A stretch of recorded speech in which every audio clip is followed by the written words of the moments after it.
Good morning, Rayfield. It is Thursday. Let's start with our Thursday morning prayer.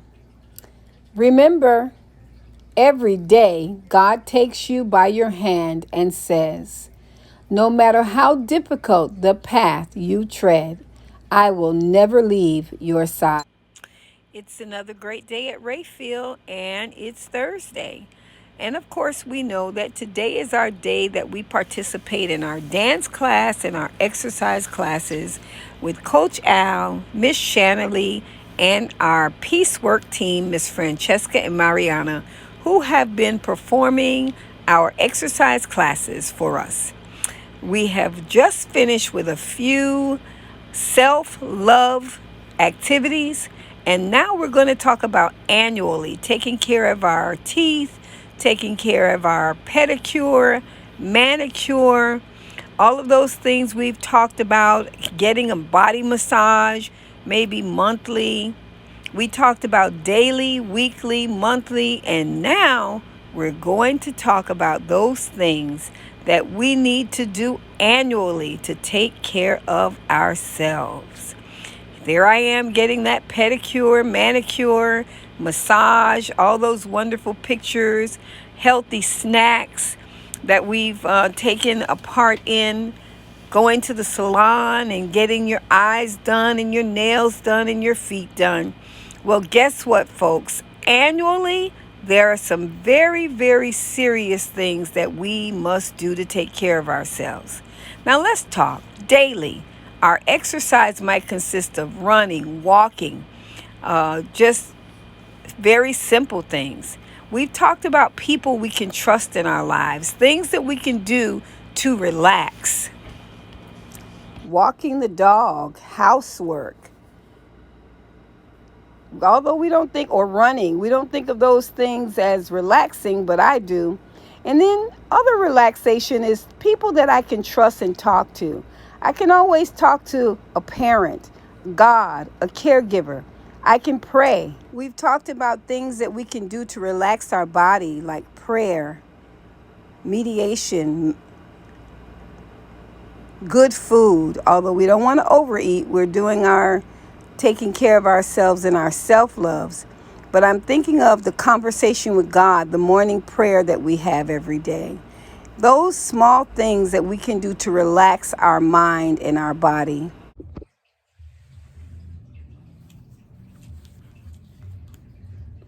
In our annual review that we all do every year, there are so many great things that we would like to include. That just leads me to believe that we're going to have to do another video on annual review. So during the week, we've talked about what we do daily for our self-care. We've talked about what we do weekly. Now we've talked about what we do monthly, and now it's annual. What are those things we do annual? And it's so great, because once we get started talking about these things, we just want to do so much more. In our annual review, we always start with our health care when it relates to self-care. So we know that annually, everybody in the whole wide world gets a physical, at least annually. We go to our healthcare practitioner or our general practitioner, our doctor, and we get our physical. The doctor takes care of our blood pressure, of all of our vitals. They weigh us. They take a look at our weight in comparison between last year and this year. You might get a mammogram or some type of pap smear to just review everything naturally and physically. Your dentist might want to do something different in terms of what's happening with your dental care. You might need an implant. You might need a tooth removed. You might need a cavity removed. And they look at that annually. What has taken place with your health during the year and what needs to change for the upcoming year. So an annual review in terms of health care is just a total overview of your health. And if you are taking any type of medication, which most everybody is, they take a look to see how those medications have worked and if they also may or may not need to change. So moving on from healthcare and self-care, we've talked about self-care in terms of loving ourselves. Let's talk a little bit more about the annual review. And I am positive that Miss Joan in the main office is laughing because she does everybody's annual review. And I really should be interviewing her for this part of our video. So that lets me know I'm coming back to the annual review. I like to look at things academically because everybody knows that Dr. Carter is a teacher and she looks at education, always education. Loving to learn, and every day we learn at Rayfield. So I look academically to see what are we going to improve academically. Some of us might want to improve our handwriting. And remember at Rayfield, we do handwriting every day. We pass out those forms with your name and your personal information on it, and you guys do the handwriting exercises to improve your handwriting. You might want to improve your socialization skills, and many of us have that on our record as a part of our goal. Learning how to get along with others as we socialize and as we participate in different activities at Rayfield and in the community. We might want to improve our attendance. Say, for example, we only come to school 2 or 3 days a week. And you know what? In order for me to improve my handwriting, my socialization skills, some of those other things, I think that I want to go to school just one more day. Maybe I'm only going 3 days now, maybe I'll go 4. Or maybe the days that I'm home, now that we have virtual school, I'll participate in virtual school so that I get that extra added push to help me academically. Then, I also academically want to be more positive. And I mean that in more than one way. My whole outlook about learning, my whole feeling about learning, how I feel about learning. I want to be more positive about learning. Now that we are virtual and we're doing virtual school and we are learning so many more things in technology, I like that. I like using my phone, my Android, my tablet. I like learning how to go on YouTube and Facebook and TikTok. All those little things that you have learned this year. And I shouldn't say little things, they're great things. It's been great for me to learn those things as well. I am enjoying learning those things academically. Now let's move on a little bit. How about learning or improving annually our time management? How we use our time. Now you know me, I am always on a to-do list. Look, right here in front of me, a whole to-do list of things that I'm going to tell you while we're on this video. I love my to-do list. And what I love more about the to-do list is putting that check mark that says I have accomplished what I set out to accomplish. Time management for me means that I'm making it through my day and I'm doing those things that are important for the school, for you, for me, and for everyone's learning. Time management. And that's in terms of schedules and checklists. I also put down time management as it relates to health. Now, what am I thinking about there? Drinking our water.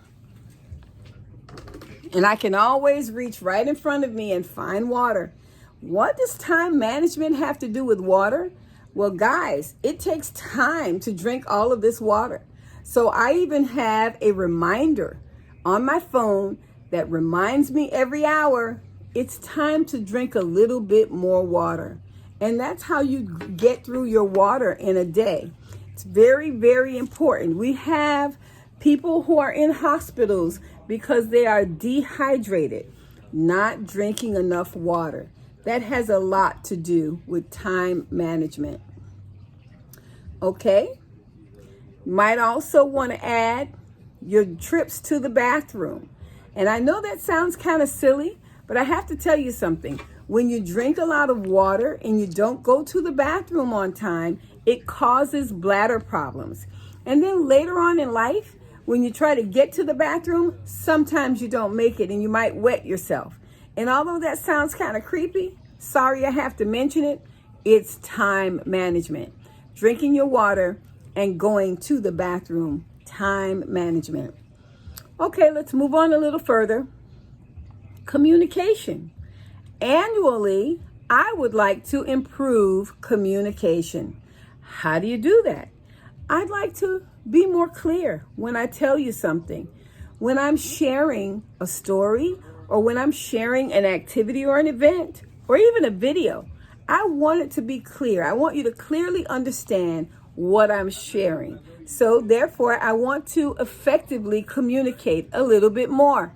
I want to be more direct. I want to share the goal with you of my communication.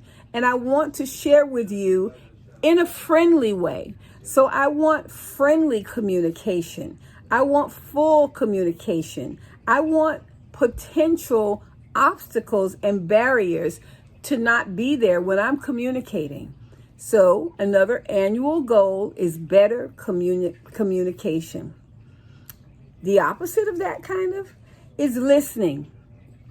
I want one of my annual goals to do a better job of listening. When I'm communicating, when I'm sharing, I also want to get the point that the other person is sharing with me.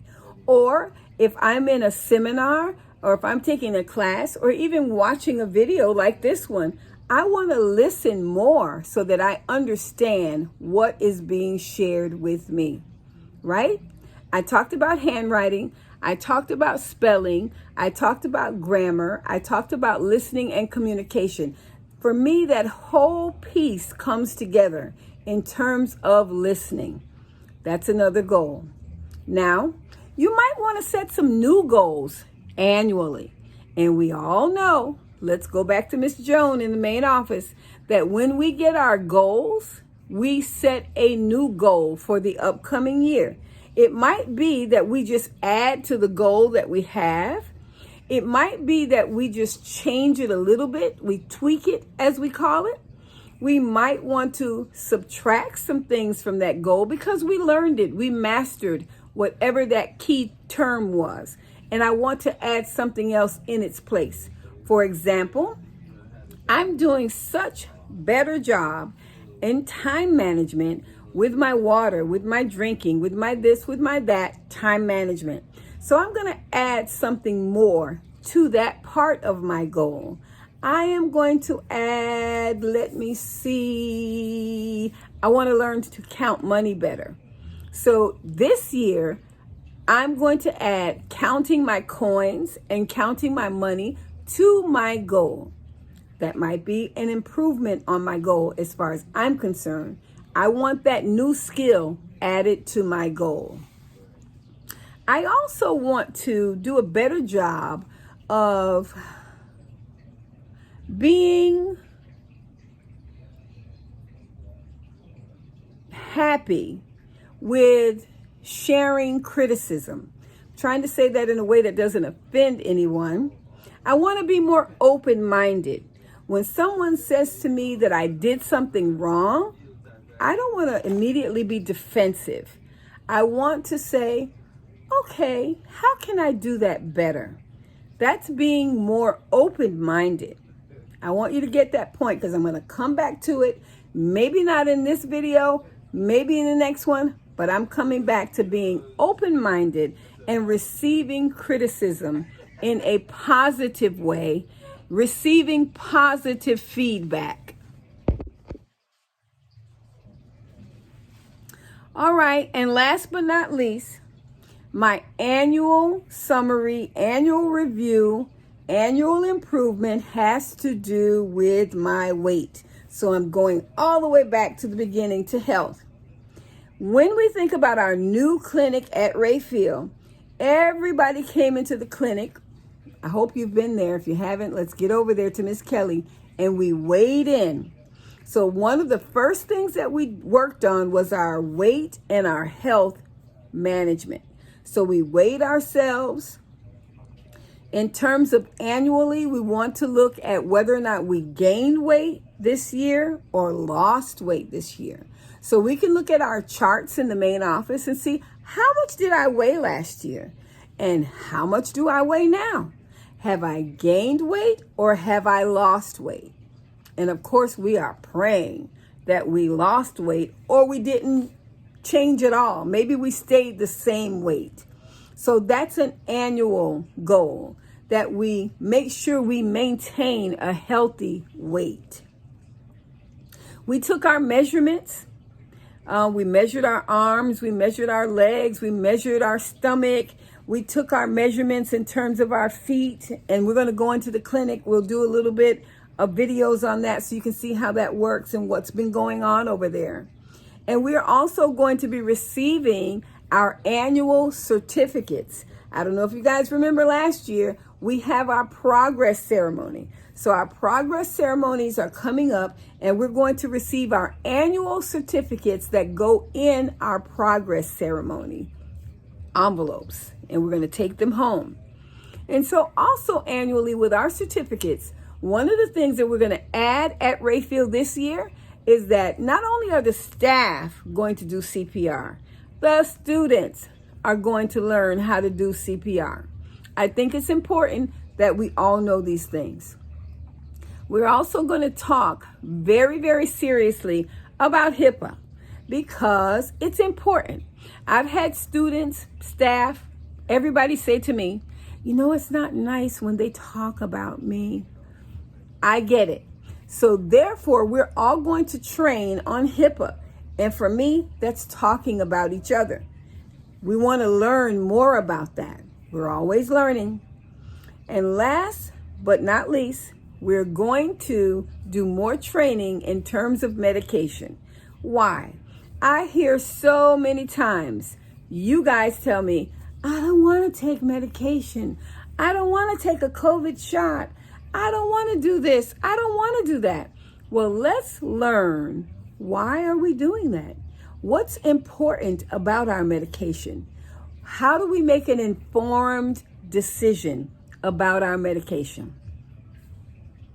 Last but not least, that's my final comment. How do I make an informed decision about medication? Well, guys, that's my annual review. I went over health, I went over academics, I went over time management, communication, listening, new goals and skills, and my annual clinic review. It's been wonderful. It's a great day at Rayfield. We're learning every day. It is Thursday. It's Thinking Thursday, and we are so happy. We are so excited. One thing that I didn't tell you, we have all staff been COVID tested, and we are COVID free. I am so excited about that, and I am so proud of all of you. We went through the CVS drive-through clinic. We all got our results, and we are all clear. I am so excited. I'm so proud of every one of you, and let's continue doing the good work here at Rayfield. We are Rayfield strong. Have a great day.